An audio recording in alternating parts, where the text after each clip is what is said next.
রিমঝিম বর্ষণ মুখর সন্ধ্যায় আমরা বাঙালিরা কিন্তু ভাজাভুজি তেলে ভাজা খেতে ভীষণ পছন্দ করি। আর সে তেলে ভাজাটা যদি হয় একটু ইউনিক আর মুখরোচক তাহলে কিন্তু ভীষণ ভালো হয়। আসসালামু আলাইকুম, আমি জান্নাত। তোমরা সবাই দেখছো যে সেম কুকিং স্টুডিও। বরাবর মতো নতুন আরো একটি রেসিপি নিয়ে তোমাদের মাঝে হাজির হলাম। আর আজকে তৈরি করে দেখাবো কাঁচা আলু দিয়ে ভীষণ মজাদার আর মুখরোচক ঝুরি ভাজা রেসিপি। আশা করি আজকের রেসিপিটি অনেক বেশি ভালো লাগবে। মূল উপকরণে চলে এসেছি অনেক আগে। তো এখানে দেখো বড় সাইজের 3টে আলু নিয়েছি আর ফিলে দিয়ে খোসা ছাড়িয়ে নিচ্ছি। তো এখানে আলুর পরিমাণটা আমি 500 গ্রাম বা তার চেয়ে একটু বেশি হবে। তো তোমরা কম বেশি করে বুঝিয়ে বানিয়ে এটা কিন্তু সংরক্ষণও করতে পারবে, একটি এয়ারটাইট কন্টেনারে ভরে বেশি করে বানিয়ে সংরক্ষণ করে নিতে পারো। তো গ্রেটার যে মোটা অংশ সেটা দিয়ে আমি কিন্তু আলুগুলো গ্রেট করে নিচ্ছি। চিকন অংশ দিয়ে করলে আলুগুলো কিন্তু ভাজার সময় পুড়ে যাবে, সেজন্য আমি মোটা অংশ দিয়ে আলুগুলো গ্রেট করে নিচ্ছি। আর এই মুহূর্তে ছোট্ট একটু অনুরোধ করছি, আমার আজকের এই রেসিপি যদি তোমাদের কাছে এতটুকু ভালো লেগে থাকে তাহলে একটি লাইক করে দিও প্লিজ।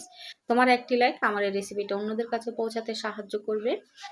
তো বাকি আলুগুলো আমি অফ ক্যামেরা গ্রেট করে নিয়েছি। আর গ্রেট করার সাথে সাথে এখানে আমি একটু ঠান্ডা পানি দিয়েছি, নর্মাল ফ্রিজে রেখে পানিটা ঠান্ডা করে 2-3 বার করে ধুয়ে নিয়েছি। আবারও ঠান্ডা পানি দিয়ে দিচ্ছি। আর এই মুহূর্তে দিয়ে দিচ্ছি লেবুর রস। এখানে আমি একটি লেবুর রসে ইউজ করব, যেহেতু আলুর পরিমাণটা বেশি।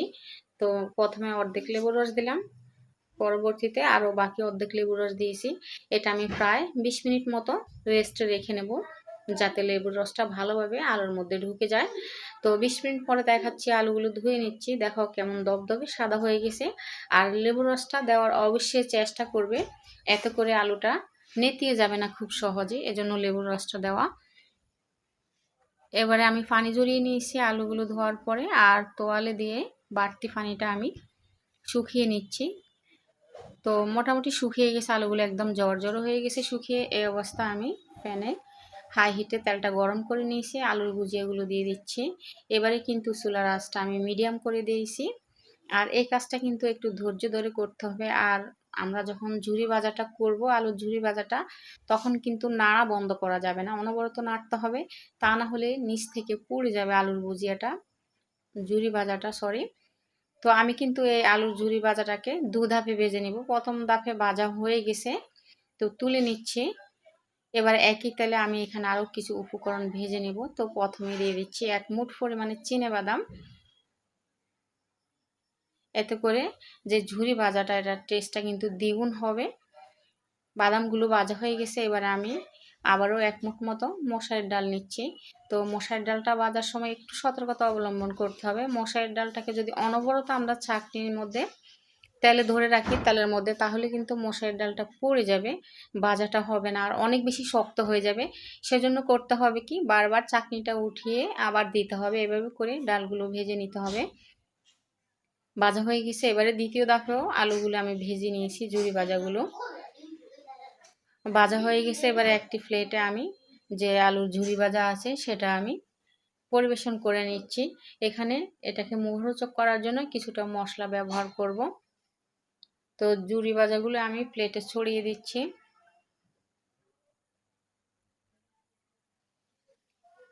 এবারে উপর থেকে দিয়ে দিব ভাজা মশারির ডাল, যে ডালটা একটু আগে ভেজে রেখেছিলাম সেটা দিয়ে দিচ্ছি।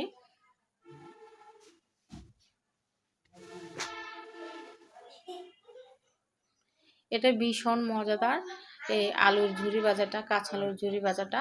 তোমরা এটা বেশি করে তৈরি করে একটি এয়ারটাইট কন্টেনারে ভরেও এই বৃষ্টির সিজনটা উপভোগ করতে পারো। ডালটা দেওয়ার পরে আমি এখানে দিয়ে দিচ্ছি বাদাম, যে চিনি বাদামটা ভেজে রেখেছিলাম সেটা দিয়ে দিচ্ছি। হাত দিয়ে সম্পূর্ণ উপকরণটা ভালোভাবে মিশিয়ে নিচ্ছি।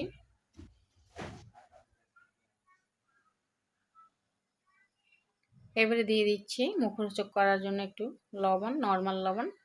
এবারে দিয়ে দিচ্ছি চাট মশলা।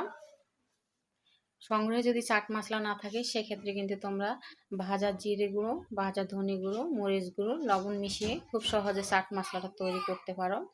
উপর থেকে আবারও কয়েকটা বাদাম আর ভাজা মশার ডাল দিয়ে পরিবেশন করে দিচ্ছি। এটা জাস্ট দেখার সৌন্দর্যের জন্য। তো এরই সাথে তৈরি হয়ে গেল আমার আলুর ঝুরি ভাজা রেসিপি। কেমন লাগলো আজকের রেসিপি? ভালো লাগলে একটি লাইক করে দিও প্লিজ। আর প্রতিদিন এরকম নতুন নতুন রেসিপি পেতে আমার চ্যানেলটি সাবস্ক্রাইব করে পাশে থেকো। সবাই ভালো থেকো। আল্লাহ হাফেজ অ্যান্ড আসসালামু আলাইকুম।